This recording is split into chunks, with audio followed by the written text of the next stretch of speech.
1,300 receiving yards for A.J. Brown, 1,000 receiving yards for DeVonta Smith, 1,050 rushing yards for Saquon Barkley. We are talking over-unders on the show today, coming up on the PHLY Eagles podcast.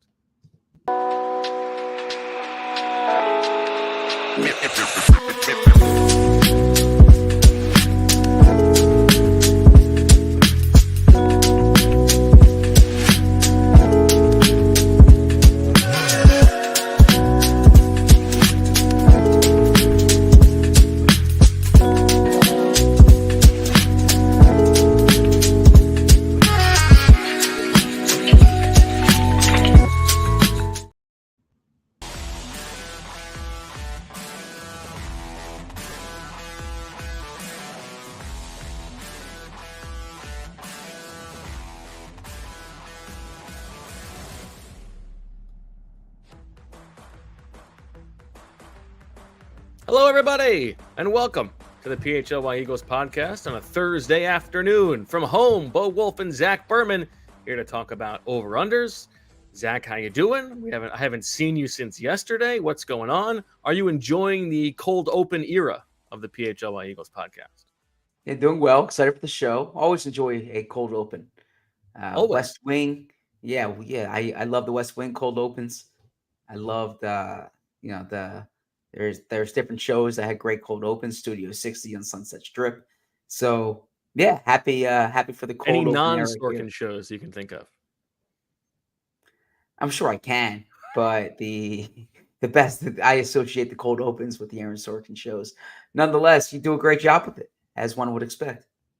What else is going on in your world these days?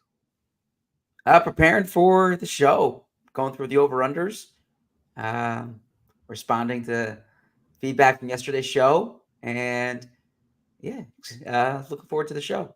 Okay, we can get to some of that feedback in a little bit, but let's hit the ground running here, Zach. You have been kind enough to pull together some of the official over-unders, courtesy of places like Bet Parks, their sports book, and also put together some of your own homemade concoctions of over-unders for the 2024 season. I'm excited to talk these through, and get to it. What was your favorite one to come up with?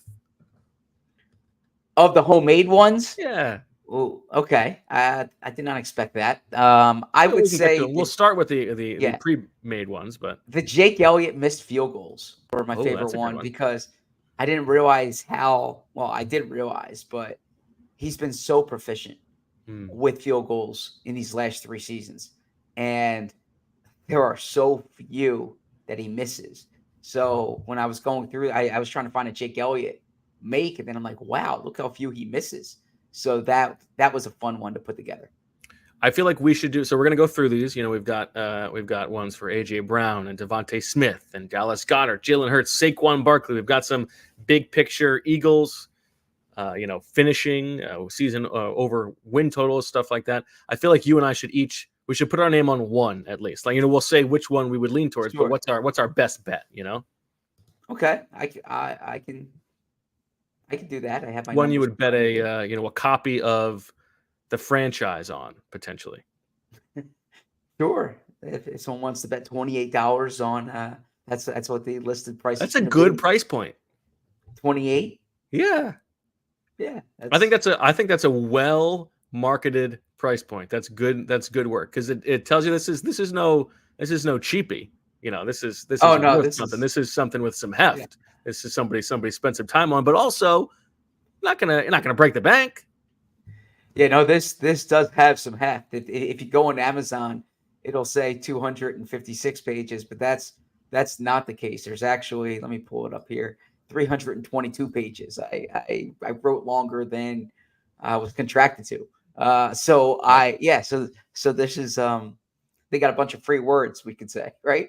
Where could people buy such a book when it comes out? Where could they pre-order? Pre-orders matter. Yeah, pre-order. You can pre-order on Amazon, anywhere books are sold, honestly, online. You can pre-order. Triumph Publishing, their website, Triumph Books, rather, their website. And then when this comes out, you'll be able to contact me directly. I've been in my free time working on a website that will allow you to kind of contact me directly to get a signed copy of the book. I'll ship it out to you. We had a great listener, Will, who I actually sent 5 copies of Underdogs to last week. And yeah, so it was more than happy to do that. I mean, I did want to get to the over-unders, but I feel like you have revealed a little thread that needs to be pulled for the audience. In your free time, you've been working on a website. Tell us more. There's nothing to pull out. Are you doing the coding for this bad boy? Have you been taking classes? Well, I did take coding classes in college, but this is not. I mean, fortunately, in 2024, they make it pretty easy. Sure. You don't have to do the HTML coding, if you will. So just going through what looks aesthetically, what makes sense there. I'm paying a lot of attention to how it looks on a cell phone, and a way for one to access, to see the books, but then contact me directly so they can submit a form for me to send books out to them, any personalized messaging that they want with it. So things like that. Wow. Yeah. That's great. ZachBermanHub.com. What do we got? It's going to be byzachberman.com, BYZACHBERMAN.com. That's what it will be. Did you think about BUY? No, because my byline's by Zach Berman. I had, when I was in college, I had ZachBerman.com. I let it lapse. Someone bought it, and you can't. It's like it's probably McLean. You can't even get it. Probably McLean. But no, I want to get to the over-unders, but certainly, there will be a website set up that will make it easy for people to buy books. One other follow-up. Mm-hmm. What free time? What free time? Good question. Usually the free time is like from 10 to 12:30 at night. Wow. Late night website building. Good for you. Yeah, well, I'm not writing a book, and I am grading. I'm doing a lot of grading right now at Colorado State.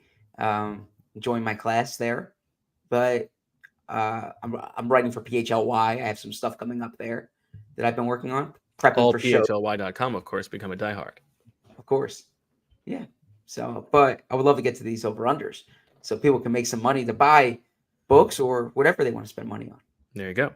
All right. Let's start with AJ Brown. He's at the top of our layout here. AJ Brown last year, Zach, had 1,456 receiving yards, which was 40 yards fewer than he had the year before in 2022 when he was just under 1,500. And the over-under for AJ Brown is 1,300.5 receiving yards. So basically, if you're following what he's done, you're betting on him to stay healthy. If he does, you would think that he would surpass that. How do you feel about 1,300.5 for AJ Brown? Yeah, but I think you framed it well there, because I think the health is the only question here, is that he's been remarkably durable during these past 2 seasons, as we've discussed, him and DeVonta. If he's out there for 16 games, I wouldn't, I'm not even saying 17, 16 games, 15 games, I would anticipate him going over here. I did have over on the yards. The only qualification is injuries. I don't want to bet on someone getting injured. But AJ Brown, to his credit, has been durable with the Eagles. Yes. Now, with Tennessee, over the 3 years in Tennessee, he would not have surpassed this, obviously. And he missed time in the 2 seasons before coming to Philadelphia. But, he's averaging with the Eagles about 86 receiving yards per game. If you expect them to run a little bit more with Saquon Barkley and you think he's going to miss 2 games, let's say he goes down to 75 yards per game and he plays 15 games, that wouldn't get you there. But it is hard to believe that given everything that the Eagles have invested in AJ Brown, given the way that they think about him and the way they think about the passing game, it's basically a bet on him to stay healthy or not. Exactly. And look, he said he's in the best shape of his life. I know that's a common thing this time of year. Hearing AJ this spring, you can tell that he's not satisfied with 1,400 yards with like what he's had. He's he's pushing. I think the Eagles are going to be pass heavy, even more so than or comparably so to what they've been in the past. There's a chance that they are in less competitive games this year with an easier schedule. So perhaps they take on big leads. That said, that was the case 2 years ago, and AJ surpassed this total. So I think as long as AJ stays healthy, over 1,300 yards is and just to sort of set the scene here, Zach, how many players would you guess topped 1,300 receiving yards in the entire NFL last year? Ooh, good question. I'm guessing 7. Zach, you are a genius. Zach. I'm not a genius. It is not a genius. Exactly 7. The YouTube commenters will tell you I'm not a genius. But I mean, Adam Peters would tell you that you are. Joshua Harris, perhaps, right? Yeah. So 7. Who were those 7? Tyreek Hill. You want to see if you can get them all? Let's see. Do a stump the Schwab. See if you can get all 7. Yeah. Tyreek Hill, AJ Brown. You got it. Amon-Ra St. Brown. Correct. CeeDee Lamb. Correct. Okay. I'm doing what Howie should have done during the during the liar game, right? Which is going through the divisions. One of these surprises me. If you had put me on the spot, I would not have gotten all 7. Yeah. So AJ and CeeDee Lamb would be the only ones I would say in the NFC East. In the NFC South, I know Adam Thielen had a big year, but I don't think he was quite there last year. You're looking incredulous right now. Yeah, Adam Thielen was not in the top 25. Yeah. Okay. Yeah. So I'm thinking out loud. I don't. Mike Tomlin time again. We're just thinking this is 2013. I stand by the Mike Tomlin take. Adam Thielen. I don't think Mike Evans was there. I don't think Chris Olave was there. Okay, so Evans let's was go top NFC. 10, but... Yeah, so let's go NFC North. Sorry that I'm thinking out loud there. Do you want me to do this, or do you want we're already down the okay the, all right the railway here. So I said Amon-Ra St. Brown. DJ Moore did not do it. Christian Watson did not do it. And then obviously Justin Jefferson. Yeah. Justin Jefferson did not. Oh no, he got injured. Yes. That's correct. But okay. This is the one that I would never have gotten. You already said him. DJ Moore did do it. DJ Moore did do it. Interesting. 1364. Philly tough right there. Yes. How about that? I like that. So then let's roll over to the NFC West, where you got DK Metcalf had a good year but did not do it. Did Metcalf do it? No. I'm saying no. Yeah. Brandon Ayuk. Did Brandon Ayuk do it? Yes, he was the last Brandon one. Ayuk. He's number 7 on the list, and the other person on the list is also in this division. Okay. Well, I know that my Cardinals did not reach that. Your Cardinals. So then Puka Nacua. Correct. Yes, okay. Puka Nacua. So, will AJ Brown finish in the top 7 in receiving yards? Again, if healthy, probably so. The other one here listed that you can bet on is the receiving touchdowns for AJ Brown, and that is 7.5 over the past couple seasons. He was 7 last year and 11 the year before. Yeah, I'm not a gambling expert, although I would certainly like to be. That'd be a good thing to be an expert in. But I typically like to go with the unders on the touchdowns. There's so much variability to the touchdowns. I think yards are a little stickier than touchdowns. Yeah, I don't know why you would bet on the touchdowns when you could just bet on the yards. Yeah. I mean, unless the odds are way different. Yeah, there's so many variables for the touchdowns. So I'm going under on the 7.5. He's been like I was looking at this in my research. He was under, over. Right. So yeah. I think that would just be a stay away for me. But if pressed, I guess I would take the under. All right, let's go on to DeVonta Smith. DeVonta Smith, who over the 3 years of his career has finished with, as a rookie, 916 receiving yards. In 2022, 1,196 receiving yards, just under 1,200. And then last year, 1,066 receiving yards in 16 games. And his over-under listed is 1,000.5. So it sort of seems like another one where you're betting on him to stay healthy. depending on what the odds are here, this would be close to, the Bo's best bet to just go over on DeVonta Smith here. If he stays healthy, I find it hard to believe he wouldn't top that, but obviously health matters. Yeah. DeVonta Smith has missed one game in his entire career, and it was that Week 17 game. So exactly. I will let you take this as the best bet, but I would agree with you as far as the Bo's best bet, because I was surprised by this number. I would say until I find a better one, this would be, okay. Yeah, I thought this was an easy over. Again, health baked in, but he's an ascending player. Rich and I did that show, the Maxi show, if you will, who can ascend to that superstardom level. And I think DeVonta's that type of player. I know you can't go over for all these guys. I do expect the Eagles to have a high-powered offense, but I am bullish on this over. I was surprised to see this at 1,000.5. Brandon Katz in the chat really disagrees with everything I'm saying. You don't think DeVonta Smith is an ascending player? Okay, well, sorry for Brandon Katz.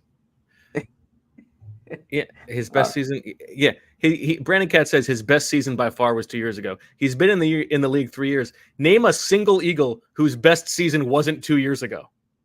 Like the entire team's best season was 2 years ago. Yeah.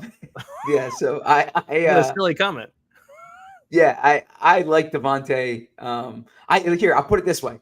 I don't think DeVonta's ceiling is like 1,050 yards, right? I think DeVonta has a much higher ceiling than what we've already seen. By the way, 27 receivers last year topped this number, Zach, including the person tied for last on that list, your boy Adam Thielen at 1,014. Although I think what you may be leaning on, and this is a bit of a peek inside the Zach Berman mind, is that Adam Thielen had 103 catches. And so that's okay. You like a volume catcher and not a yards producer. It's kind of like back in the day when we were judged based on subs on subscriptions. Okay. And I said, like, you were pounding, you were spreading the whatever it is, the like the buckshot. Let's If I was knocking it out with like 5 subs here, 8 subs there, 4 subs here, 12 subs there, right? I could hold off and try to get like 100 sub story, but now the two aren't mutually exclusive. But I was more of your slot receiver type. Like I was banking those subs based on volume. 6.5 is the over/under on receiving touchdowns for DeVonta Smith. This one also a little bit unpredictable. He was 5 as a rookie, 7 each of the past 2 seasons. Again, I would think that this is kind of a stay away. Yeah, I would stay away. Now, I assumed when we did this, we would have to pick an over. I would go over if I had to. Okay, I went under here, just because of the touchdown variability. But yeah, over's a fine bet. All right. Before we move on, Zach, let's talk about our friends at BetterHelp, because maybe if you're Jalen Hurts and you're get a bigger year from DeVonta Smith, that means you'll get some better help on the outside. How about that? Well, when life goes so fast, it's important to take a moment to celebrate your wins and make adjustments for the rest of the year. Therapy with BetterHelp can help you take stock of your progress and set achievable goals for the next 6 months. And here's the thing. If you're thinking of starting therapy, haven't done it before, give BetterHelp a try. It's very difficult to find therapists elsewhere. BetterHelp, not so difficult. And you dip your toe in, see if you like it, try it out. And I think there's a good chance you will find that it may entirely be for you. BetterHelp is entirely online, designed to be convenient, flexible, and suited to your schedule. All you have to do is fill out a brief questionnaire to get matched with a licensed therapist and switch therapists anytime for no additional charge. Take a moment. Visit betterhelp.com/PHLY today to get 10% off your first month. That's BetterHelp, HELP.com/PHLY. This show has been brought to you and sponsored by BetterHelp. I was with my grandfather last night. He was looking for a soda, and the soda that was available wasn't your, the soda we grew up with, the soda he might have grown up with. No, it's the type of soda that is has benefits and supports your gut health. I'm talking about Olipop. Olipop is the world's first functional soda with a classic soda taste and the benefits of plant-based fiber, prebiotics, and other botanical ingredients to support gut health. Olipop is a new kind of soda with only 2 to 5 grams of sugar and 9 grams of fiber per can. Olipop's available online and in almost 30,000 retailers nationwide, including the most recent launch at all Wawa stores. The 2 flavors you can get at Wawa are classic root beer and strawberry vanilla. Those are the 2 most popular flavors. But why limit yourself to just those flavors? You'll get that at Wawa. But if you go online, you can get flavors like vintage cola, classic root beer, orange squeeze, classic grape, strawberry vanilla, cream soda, cherry cola. They also have a Dr. Pepper type soda called Dr. Goodwin and a Sprite type flavor that's lemon lime. And the great thing about this is you don't have to feel guilty drinking the soda because it's actually good for you. There's prebiotic fiber. That's a food source for the beneficial probiotic bacteria in your gut. And Olipop has 9 grams of prebiotic fiber in every can that can help support your gut health, or your digestive health. Use the code PHLY20 for 20% off your next Olipop order. This discount only applies to one-time orders, not to subscription orders. Olipop is sold online, drinkolipop.com, and at Amazon, and available in almost 30,000 retailers nationwide, including Wawa, Target, Sprouts, Wegmans, ShopRite, and GoPuff. Can I say what you were doing hanging out with your grandpa last night? Yeah, knock it out. Yeah. Congratulations to Jenna Berman on the engagement. Very exciting. My amazing sister is engaged to a wonderful man, Jeremy, and looking forward to celebrating them. But congratulations to them. Jenna watches the show, so yeah, congratulations to them. And if any of the sickos want to get them anything as a present, I believe they are registered at Athletic Greens. He is a fan of Athletic Greens, that's for sure. But yeah, if you recall, that's a good Easter egg actually, because our longtime listeners know when I've read Athletic Green ads in the past, I always mention my sister's boyfriend. Now it's no longer my sister's boyfriend. Now my sister's fiance. Jenna. Very nice. Yeah, absolutely. Well deserving of it. Wonderful couple. All right, let's talk Dallas Goedert now. Yeah, this is a good one. This is an interesting one. The over-under for Dallas Goedert in receiving yards is 600.5, 600 on the dot, essentially. And you go back through Dallas Goedert's last 5 years, 2019, when he was not even the number 1 tight end, 607 receiving yards when he played in just 15 games. The next year, 11 games, 524 receiving yards, would have gone under.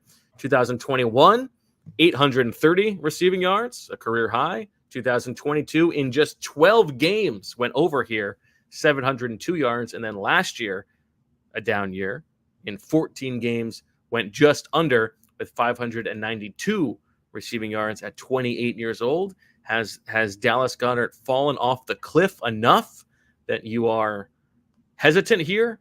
Or are you betting on something of a rebound for the 29-year-old tight end? Yeah, I pushed the over on both of these, honestly. When I say both these, we'll get to the touchdowns. It may be a sucker bet for me. I always say, like, this is a year Dallas Goedert's going to have a bigger role.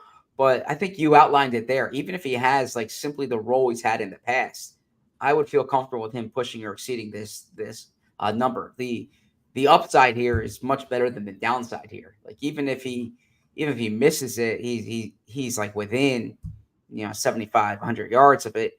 And I think there's a chance he could far exceed this. Like, you're talking 800, 900 yards. I think he's a good player, needs to stay healthy. We know that. Now, the thing about his injuries is it's not like a player who gets a hamstring injury all the time. It's been different types of injuries. That said, he's a major part of the offense. There's no one behind him who's pushing for playing time from him. So I feel good about Dallas Goedert with the over. I count 13 tight ends who topped this number a season ago, including Dalton Kincaid, which I never would have guessed, and your boy Kyle Pitts. But yeah, I mean, this is another one where the number 1 receiver this year in Buffalo. But yeah, I'm sorry. Okay. This is another one where you're betting on him to stay healthy enough. Let me ask you this question, Zach. You're leaning over on all three of these guys. If you had to bet the under on one, who would it be? AJ. Okay. Just because the number is so high? Yeah, the number is so high is that like his down year could be 1,250 yards, right? You don't know about the injury situation.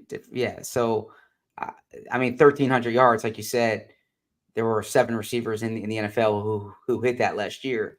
It's just, it's a higher hurdle to exceed. Sure. Okay. And then as for Goedert, the over-under on receiving touchdowns is 3.5. This is one where like I have been a sucker in years past, thinking that Goedert was gonna have more receiving touchdowns, that the team would like prioritize that to use him there, and it has never really played out. He's never had more than 5 touchdowns in a season, and that was back in 2019. Last 4 years, 3-4, 3-3. Yeah. So it's a good job by Bet Parks with this 3.5 number. I think it's a good number, but we talk about touchdown variability. So when there's a low over under, I tend to like to go high on that because he can have a 2 touchdown game right there, and be 66% of the way there. So there you go. All right, we move on now to the quarterback, Zach, and we've got rushing and passing numbers here for Jalen Hurts. Let's start with Jalen Hurts as a runner. The over-under for yards is 575.5. And in Jalen Hurts' career, he has topped that number each of the last 3 seasons. Even last year, when he was less dynamic as a runner, 605 rushing yards. The 2 years prior, 760 and 784. Even if you expect that Saquon Barkley is going to take a bigger load of the running game, and the Eagles aren't going to tush push as much, right? I would still lean over here as long as he stays healthy. I mean, 575.5 is not too much for a running quarterback. Sure. I was leaning over here as well. And the interesting part to this is the odds: overs plus 100, unders minus 124, right? So you're actually, giving up some money going with the under. I think over is the better bet. I think this is such an easy part or such a big part of Jalen's game. He was clearly hindered by injury last year. He acknowledged that. We acknowledged that. You and Baldy were actually on that before I was when you saw him run. I got to imagine for Jalen Hurts to be Jalen Hurts, it would have to be like over 575 rushing. Yeah, it'd be pretty disappointing if he, one way or another, if he did not go over here. Exactly. The flip side is the rushing touchdowns, where obviously he had the benefit of the tush push with Jason Kelce. 15 rushing touchdowns last season, 13 the year before. The number here is 10.5. So I would say I'm less interested in the over here, just not knowing what they're going to do. And because they do have Saquon Barkley, like you should think that maybe you have to lean on it less. But at the same time, it is such a money play for them that I don't know. I don't know what to expect on the tush push front. What's your gut tell you? My gut tells me they will still do it. They might do it just a little bit less. Okay. And do you think that's based on not having Kelce and Cam Jurgens being in there, or trying to preserve Jalen Hurts, or the league catching up? I think it's I would say I would rank it Jurgens for Kelce number 1, the league number 2, protecting Hurts number 3. Okay. How about you? Yeah, I think the league part of it would probably be the number 1 for me, right? I think there's going to be more. I don't know if it's a play that you say can be stopped, but I also think having Saquon there will factor into it. I think the Eagles like having a bigger back here, and certainly it's a different offense. It's a different center and right guard, right? So 3 of the most important pieces, 3 of the 4 most important pieces in this play are different this year. Now I know Cam Jurgens was the right guard last year, but 3, or I should say 2 of the spots changed. So the way I see it is that I could see them pushing less, not taking it out of the playbook, but giving it to Barkley more. 10.5 is a big number. Jalen's done a good job topping that the past 2 years, of course. But I would go slightly under on this. Yeah, I think I would lean that way as well. Go ahead. And by the way, the over here is minus 130. The under is plus 105. So you're making a little bit more money going under. There you go. All right, let's talk Jalen Hurts, the passer. The Kellen Moore offense, 95% different than it was a season ago. A season ago, Jalen Hurts threw for 3,858 yards.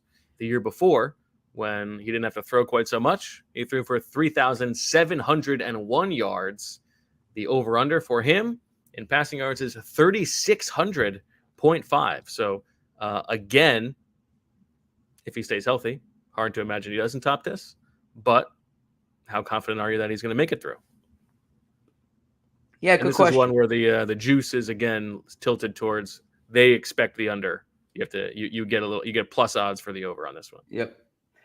Yeah, I went slightly under here. Interesting. Which is kind of counterintuitive because I went over for all the receivers, right? Or all the pass catchers. True. So, yeah, obviously injury is a part of this here too. I could see him. I think they're going to pass the ball a lot, but I could see this around 3,500 yards. He had an MVP year 2 years ago. Are you doing that in anticipation of him missing time? As I open up, is that an lollipop there? It's a seltzer. Seltzer. Not necessarily missing time, but so you know what? I was thinking this. He was at 3,700 yards 2 years ago. So I am going to go over here. I'm going to go slightly over. Let's just math this out. 3,600 yards. Let's say he plays 16 games. That would be 225 passing yards per game. Mm-hmm. Yeah, he should go over on this. He should go over. I think when I wrote this down, because I did this all yesterday, and I think I was taking into account the injury possibility, right? If you miss 3 games, it kind of knocks you out of this. But still, I don't want to pick on injuries, so I will go with slightly over. But this is probably a stay away for me. And just to give the number here again, 16 quarterbacks in the league topped this number a season ago. So Jalen should be in there if he's healthy. Yep. The other number here, and as Jalen Hurts as a passer, is passing touchdowns.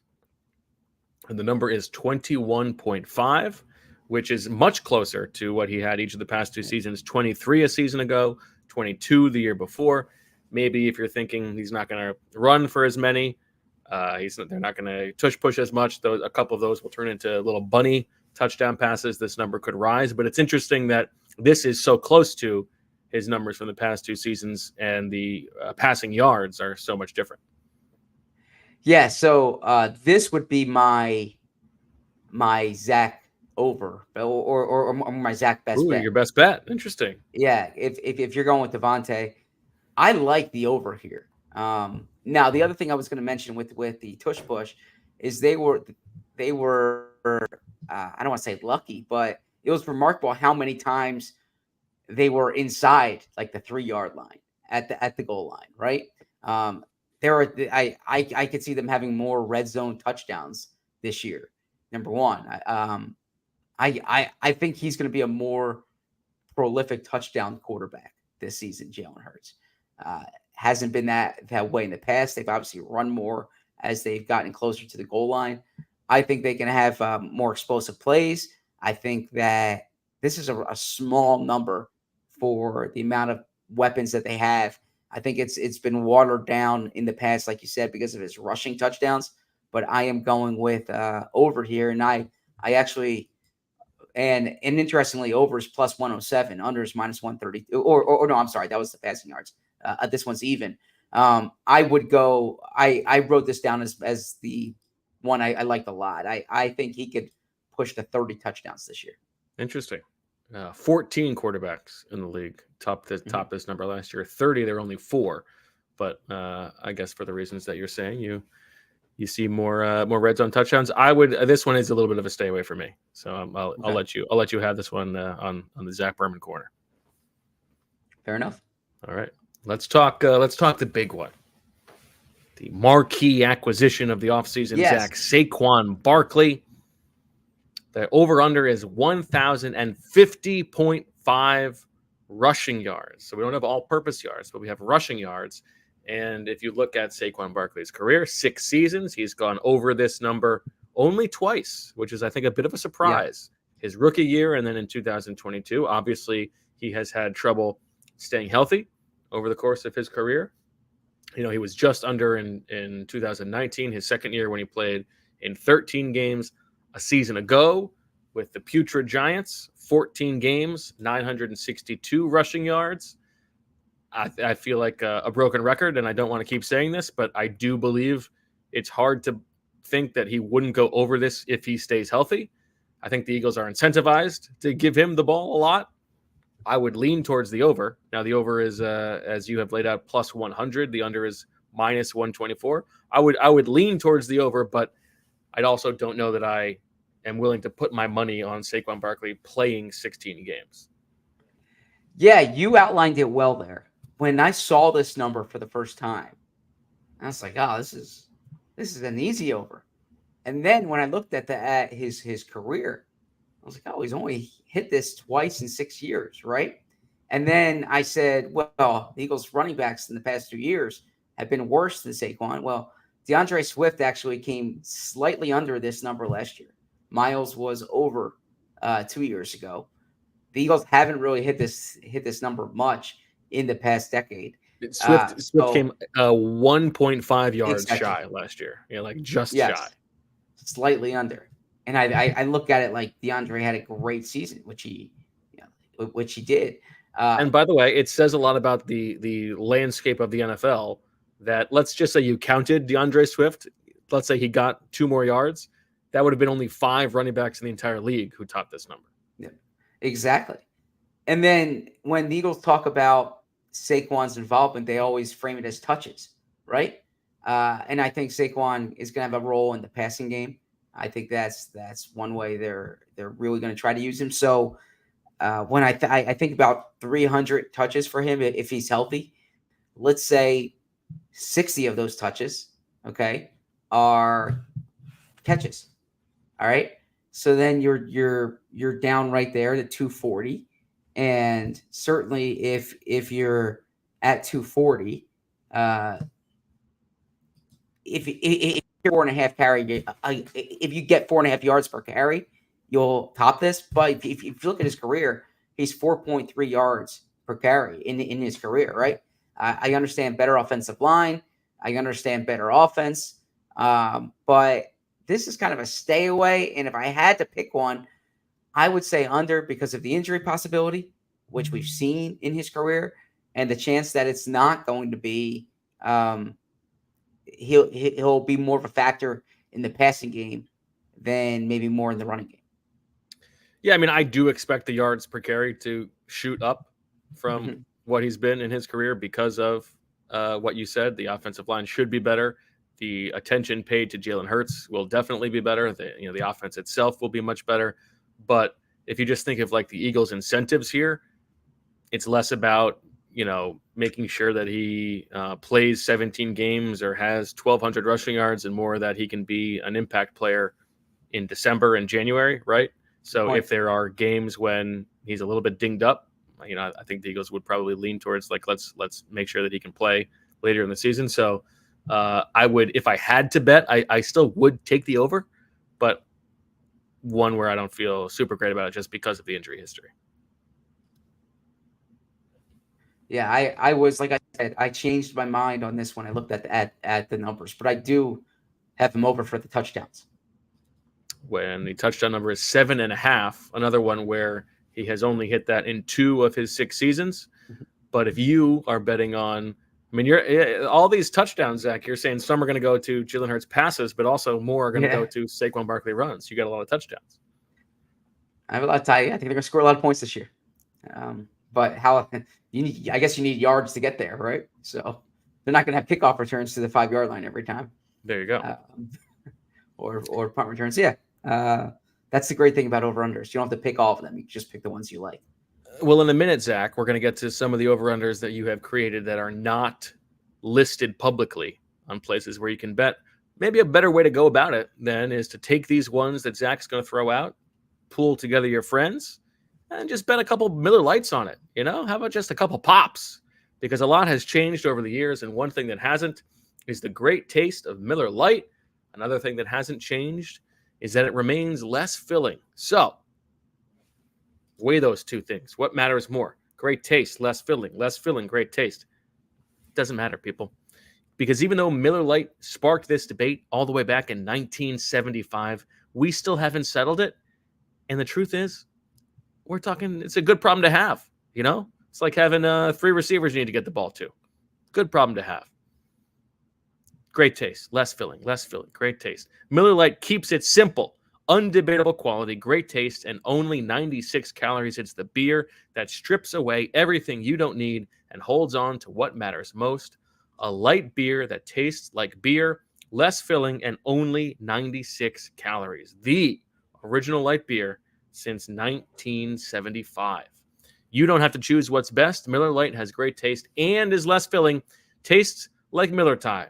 To get Miller Lite delivered right to your door, visit MillerLite.com/PHLY birds, or you can find it pretty much anywhere that sells beer. Celebrate responsibly. Miller Brewing Company, Milwaukee, Wisconsin, 96 calories per 12 ounces, fewer calories and carbs than premium regular beer. Now we're talking about Game Time here, and they want us to tell you about how we love going to MLB games this summer and sharing a memory of games we attended in the past. But you know what I'm going to do? I'm going to give you the best endorsement of a product I can. I used Game Time this week. Okay. I took my son to a Phillies game with my wife for his birthday, and I wanted to get a specific type of tickets. And if you looked at my phone last week for the most used apps, Game Time would have been maybe the highest up there. I kept refreshing Game Time, looking at the tickets, monitoring. Okay, is it going to get to this price? Jumped here, go down here. Do I wait till closer to pitch? Ultimately, I got the tickets last weekend for a Monday game. Invariably, I kept checking the Game Time app, and I was kind of kicking myself as we got closer to the game. And I even said to my wife on the drive down, I said, I could have just waited right now and gotten the tickets that I wanted on Game Time. And the reason I say that is because Game Time is the place to go for MLB tickets. Don't just, I'm not just saying this because they're advertising. I use Game Time to go to games. It's the authorized ticket marketplace in Major League Baseball, which makes getting tickets faster and easier. Prices on the Game Time app actually go down the closer it gets to the first pitch with killer last-minute deals, all in prices viewed from your seats and the lowest price guarantee. Game Time takes the guesswork out of buying MLB tickets. So the view from the seats, that's what sold my son. I said, do you want to see this view? He said, get those right now. So we got that. But you can also wait till the last minute, because with last-minute deals, you can save up to 60% off buying last minute for sports, concerts, comedy, and theater near you. They also have flash deals and zone deals, all in pricing, the lowest price guarantee. Take the guesswork out of buying MLB tickets with Game Time. Download the Game Time app, create an account, and use code PHLY for $20 off your first purchase. Terms apply. Again, create an account and redeem code PHLY for $20 off. Download Game Time today. Last minute tickets, the lowest price guarantee. All right, Zach, I think we should save the team ones for maybe later and get to the ones that you have created that are specific player props. So let's talk about your boy, Bryce Huff. You have set the over-under at 9.5 sacks. So a double-digit sack season for Bryce Huff, something that he has done only once last season when he hit exactly 10. But obviously, we are expecting much more playing time for Bryce Huff. I think it's a good number. Yeah, I'm expecting the Eagles to play with the lead this year. That happened, of course, 2 years ago, and they had they set a franchise record in sacks. I don't think they'll have as many double-digit sack guys, but I can see that. Look, if Bryce Huff's below that number this year, I think that's a disappointment, right? Hassan Reddick has topped this number the past 4 years, and so I'm going over. Happy Gilmore accomplished that feat no less than an hour ago. 10 sacks. I'm just riffing. Okay, yeah, you're on fire today. I'm going over on this. You going over? I think. I would have if pushed water gun to the midsection. I'd go over. I do. I think that's a safe bet. Except he has only done it once. It's a good one. I'm curious to hear your next one. You go first on the next one here. Well, the next one is his partner, Josh Sweat. I know where you're going. You set the over-under at 23.5 sacks, and I know that you are going over here. That's a good line. No, it is at 9.5. So you are pitting them against each other. Josh Sweat and Bryce Huff. I would say that I am more willing to bet on Bryce Huff. Now, Josh Sweat, only 27 years old. He has only topped this number once, and that was 2 years ago. Last year, he was all the way down at 6.5. Sell me on Bryce on Josh Sweat getting to double-digit sacks. Sell you on Josh Sweat. 6'5", 265. Long 6'5" is the amount of sacks he had last year in 17 games. A potent pass rusher. If you look at his win rate, it's promising. Did you set the over-under on win rate or? No, he's a talented pass rusher. 10's a high number.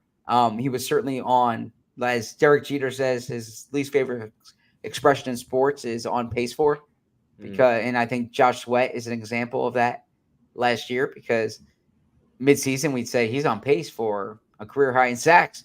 Then he doesn't get on pace for, actually. You got to take him with a grain of salt. I love when a guy hits 2 home runs on opening day, and all of a sudden he's on pace for 324 home runs. Yeah, Derek Jeter, it's like a ticket after my heart in this sense. I believe in consistency, right? And that's Jeter's whole point. And I've talked to coaches and executives about the concept of optimum performance versus typical performance. What do you value more? And I value typical performance more than anything else. I value, what are you day in, day out? What are you getting day in, day out? Sure. You don't want to give one woman a huge gift basket and the next one a little gift basket. You want to give every single woman who stays over the exact same gift basket. I'm not getting involved in any of the extracurricular conversations. What happens in his private time? That's consistency, What happens in his private time is as long as there's nothing nefarious, then it's his that's his business, not mine. As a ball player, remarkably consistent and clutch too. You can't measure clutch, but clutch too. So in any event, this is probably ambitious for Josh Sweat to go over 10.5. He's done it once in his career. It's not crazy. It's not crazy. It's not crazy, but I think Josh Sweat's capable of this. And I think if he's healthy, contract year.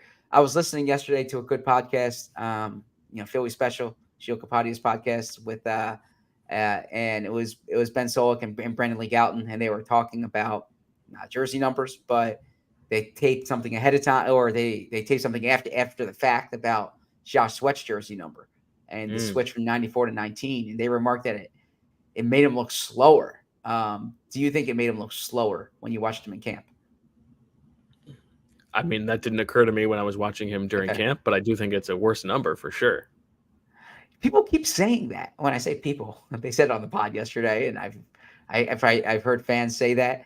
I think it's cool. I like. Of course, you think it's cool. It's Josh Sweat. If he was wearing jersey number 473, you would think it was cool. Yeah, you're not allowed to wear 473. I like when you wear non-traditional. I remember when Keyshawn wore 19. I thought that was so cool. It's like it stands out. That was back before wide receivers could be in the teens, or before they wore the teens. It stood out to me. I like when you have a jersey number that's so like the crab emoji or something like that. That's not traditional. It's not even a number. The crab. I didn't even know there was a crab emoji. Do you use the crab emoji? Well, he's from Maryland. That's why I'm going crab. He's actually not from Maryland. He's from Virginia, but he's from Maryland. Now, where he's from in Virginia does have craps. He's from like the 757. As if you're if you're from Virginia and I say and you hear me say 757, you'll know what I'm talking about. He's from the 757. What emoji would you use to indicate Virginia? Indicate Virginia? Yeah. A sword for the Cavalier, something like that. Yeah. That's a good one. Although I would send respect to the Hokies as well. I don't know. That's a really good one. What's the expression? Virginia's for? Is that an expression? Virginia's for lovers. Yeah. So what would you do for lovers? A heart. Eggplant peach. Yeah, Virginia's for lovers. Okay, that's an actual expression. It's the slogan of the state of Virginia. Virginia is for lovers. So then I would do heart. The most polyamorous. You looked state. at me. You looked move at me over oddly Utah. when I said that. I would do a heart because Virginia is for lovers. Yeah, but I don't think that would. If you were playing a game and it was like, okay, guess what state I'm talking about, and you just put a heart, and I feel like you'd be hard pressed to have the other person correctly guess Virginia. If I did a sword, would they guess Virginia? Probably not, but maybe. Okay. What emoji would you? I'm not an emoji guy. I gotta be honest. I don't use emojis. My daughter loves emojis, and she fills out on her iPad like the notes pad of just like emojis. You know, she loves emojis. I don't use emojis. I use words. I mean, you don't have to brag about that. Well, what here? How about North Carolina, where you went to college? What would you use as the emoji? North Carolina, I think you would just have to do a Tar Heel blue color and hope that hope that the color got it. How about Winston-Salem? Like a cigarette? Well, you could do a cigarette. You could do a cigarette. Yeah. That'd be a good one. Yeah. Cigarette might get it done. Okay. A couple more here. The leader in interceptions on the Eagles, whoever that may be, the over-under is 4.5 interceptions. Mm-hmm. Yeah, I'm going under here. Now, C.J. Gardner exceeded that 2 years ago when he had 6, but only 6 players in the NFL had more than 4.5 interceptions a season ago. Yeah, I'm going under here. What about you? I think I would take the under too for the reasons that you said. I'm going to skip ahead to the non-Dallas Goedert tight end receiving yards, and you are including all of them, not like whoever finishes second. You were saying everybody else on the team combined. Cumulative. Yep. 199.5. I'm taking the under, big time. Yeah, and last year, I mean, if you look, Dallas Goedert even missed time, right? And Grant Calcaterra, Jack Stoll would have been under this number. So I am going under here as well, which I think might surprise some people, but I'm not expecting many receiving yards from the second and third tight end. Now, this one is surprisingly high to me. Non-Saquon Barkley running back receiving yards. You have it at 299.5. That seems pretty high. You have high expectations for Will Shipley, huh? Well, no. There's two variables here. What do you think Kenny Gainwell was last year, or did you already look it up? I did not look it up. I'm gonna guess. I was surprised. So, okay. Yeah, so I was surprised by this. Kenny Gainwell was 183 last year. Okay. So I was surprised to see how many yards there were there. First off, a Saquon injury could boost this up. I think there's a chance they do use Shipley in the receiving game. This is slightly high. I will be honest. I originally went 199 to match the tight ends, but then when I saw what Gainwell had, I was like, all right, I'm going to bump this up 100. I would go under here for seems high. Yeah, unless there's an injury. Yeah, even if there is an injury, I don't think they're going to all of a sudden make Will Shipley and Kenny Gainwell the focus of the passing game.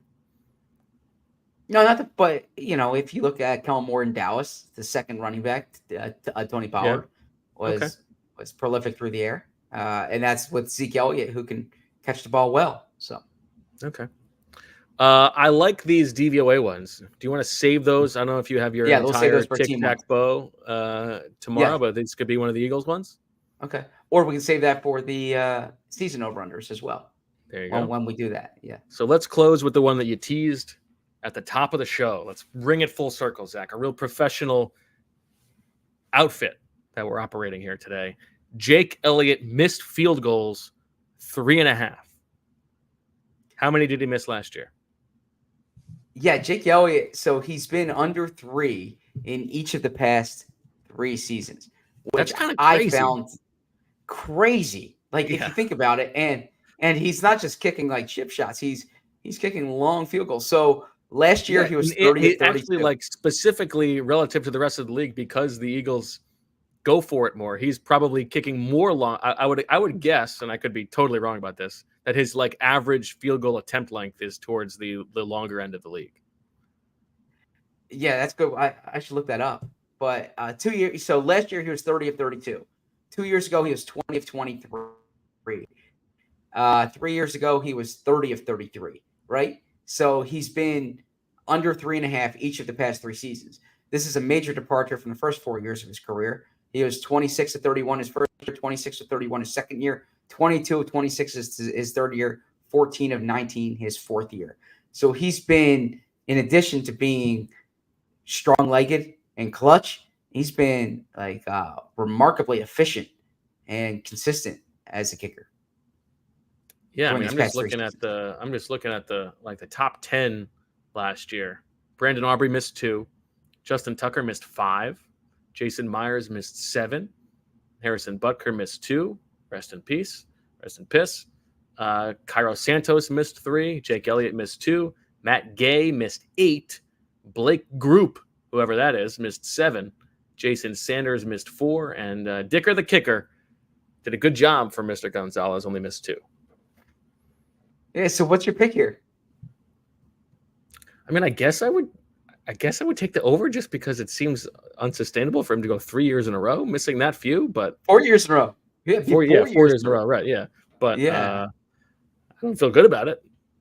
I mean, that's really impressive. Like Jay, and he's come a long way, because you talked about it. There was a time when he was struggling, when the contract that they signed him to looked like the worst contract on the roster, because they were not able to get out from it. And now, like he got a contract extension, right? And now he's been pretty sustainable. I think it like the league is much better at kicking than it used to be, but boy, has he been nails. Year 8, he's going into. Do you think there's a chance that he gets to that Kelsey, Graham, Cox territory where you're talking like 12, 13, 14? Yes. Wow. That's amazing to think about. Don't you think? I don't think they want to go through the hassle of replacing him. No, I agree with you. And they show they're willing to pay a kicker. So they're not as willing to pay some other special team spots, but they're willing to pay a kicker. Yeah. Okay. Good stuff. Good work on the prep on this one, Zach. Nicely done. Thank you very much. I like this one. Okay. Yesterday's show. Mea culpa. I would change the Commanders pick. I said at the time, I did not feel strongly about the Commanders pick. But it is going to follow you for the rest of the season, for the record. When I work with you, I know that's the case, that nothing.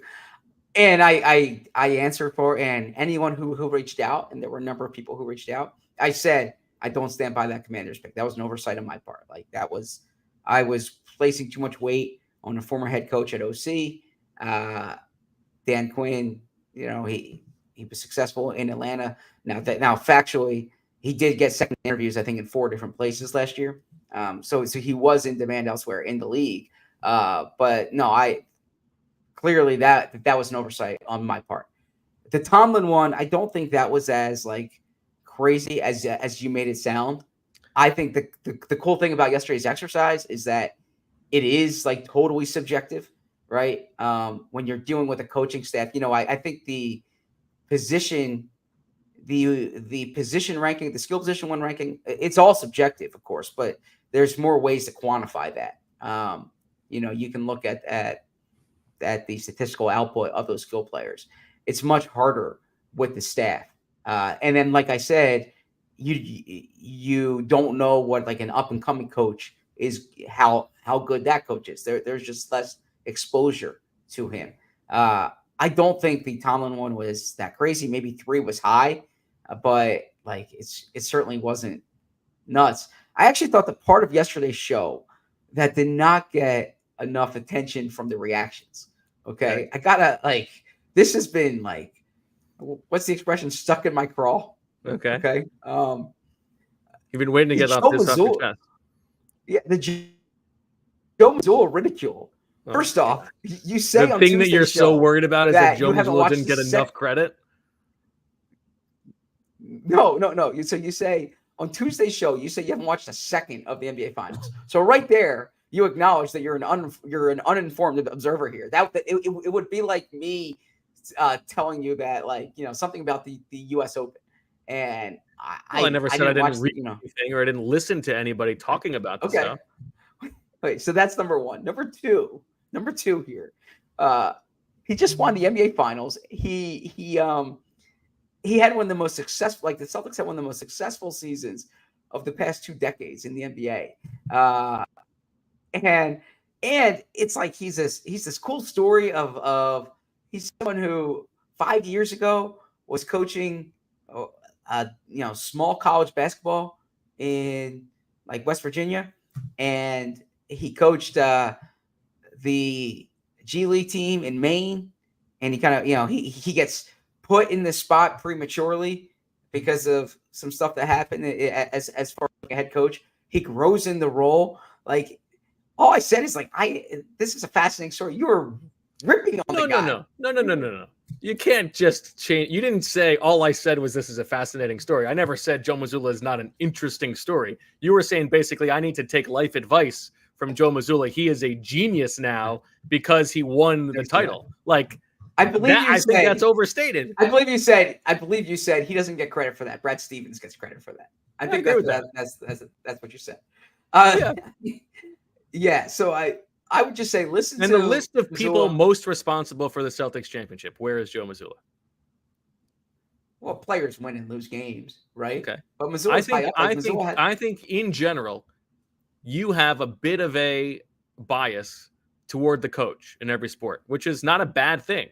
But I think you're. I always say players win. I always say that, but you're always sort of viewing it through the coaching lens. That's not a bad thing. But I actually think I disagree with that. I tend to view it more through the GM lens than the coach lens. But I try to learn leadership characteristics. I try to learn leadership philosophies. And Joe Mazzulla is a compelling figure here, really compelling figure. And I just think that how compelling he is. I gave the example. So this is what I said. And it really outlined what the show was going to become. Okay, because I said that. I'm sorry that this has been bothering you for what it seems to be now 25 hours.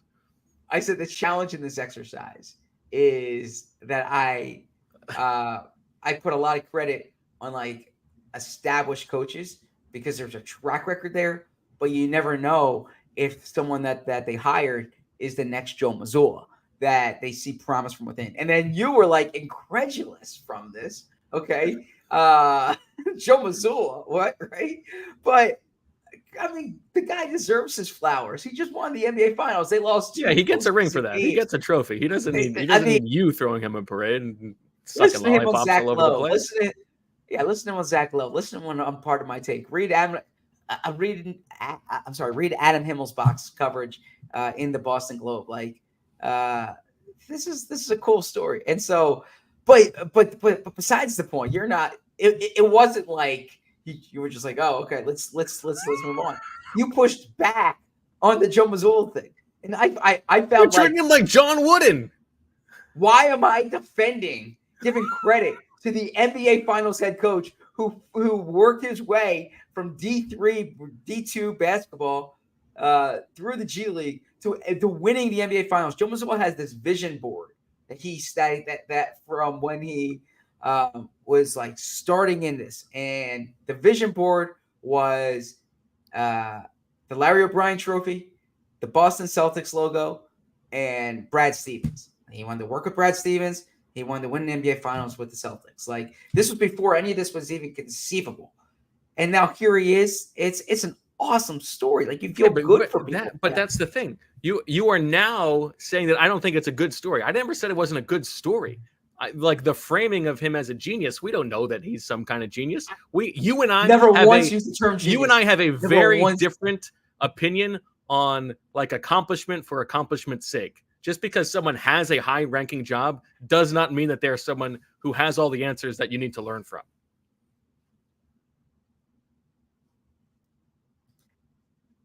I agree with that. When you literally have the answers to help you win the finals, like, he did. Well, like, he had a vision board, so of course he's the smartest man in the world. I never once said he's the smartest man in the world. I said I used him as an example of someone who people did not know much about, but Brad Stevens saw credit in him, rose through the system. And I said, when you're evaluating coaching staffs, you don't know if there's a Joe Mazzulla in there. And your reaction to that was like, and instead you went and found the Arthur Joe Smith. Mazzulla now? As if Arthur Smith as offensive coordinator is the biggest difference maker on any coaching staff in the league. Well, I do think there's a delta between Matt Canada and Arthur Smith. Well, nonetheless, I can't argue with that. I will not have the Washington thing to my name. I will take that back. I was wrong. I mean, it's already on there. It might even be in your Wikipedia. Sunset Shaz is someone who I respect a great deal. I responded to him at 5 a.m. this morning saying, Sunset Shaz, you are correct. Like, wrong there. I'm not standing by that. He used some words that I don't understand. I will stand by Joe Mazzulla. But what are you standing by? Like, the credit that I'm giving him. Do you think he's a top 5 coach in the NBA? I don't have the type of. I mean, it's hard for me to say that. Probably not. Like, Eric Spoelstra is awesome.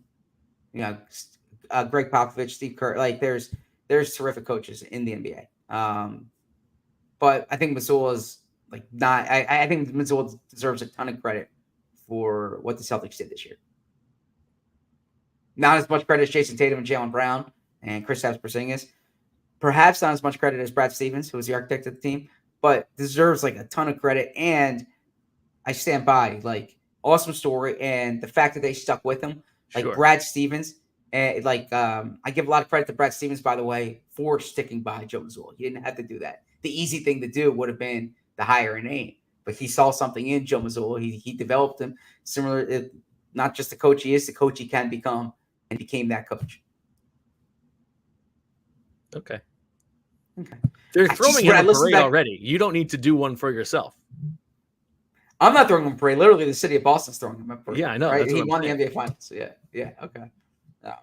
But yeah, when I listened back to the show, I was like, why am I getting shit for Joe Mazzulla? They're gonna pan back. It's gonna be the Celtics championship parade going through the city of Boston. They're gonna pan back for the shot of the whole crowd, and you're gonna be on, like, flying from a drone in the sky, just throwing confetti down, ticker tape all by yourself. I'm not a Celtics fan, but I mean, Brad Stevens is someone I respect greatly. I actually read it. I read a quote from Brad Stevens at Matt Gelb's wedding. Believe it or not. I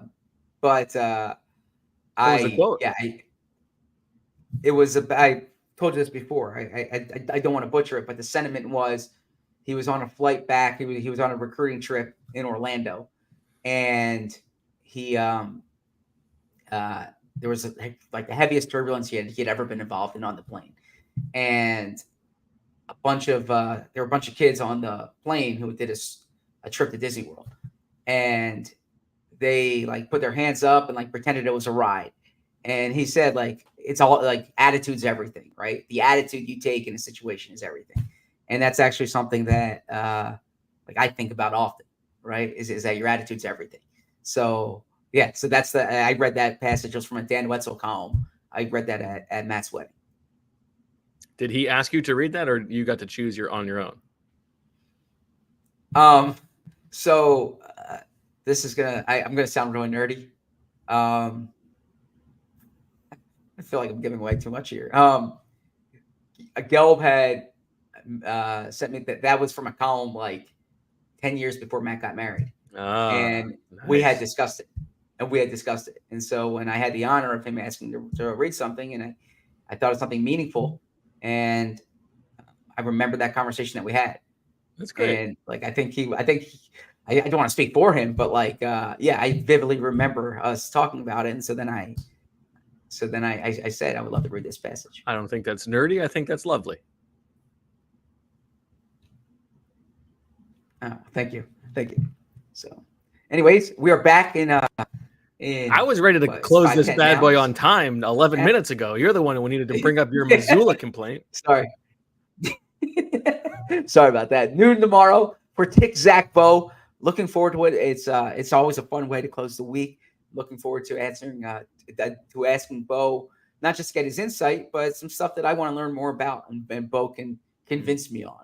So that's a little tease for tomorrow.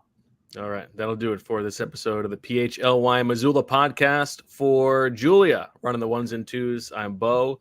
Zach, thank you for pulling this one together. We will talk to you tomorrow at noon from the studio. And as always, we love you. We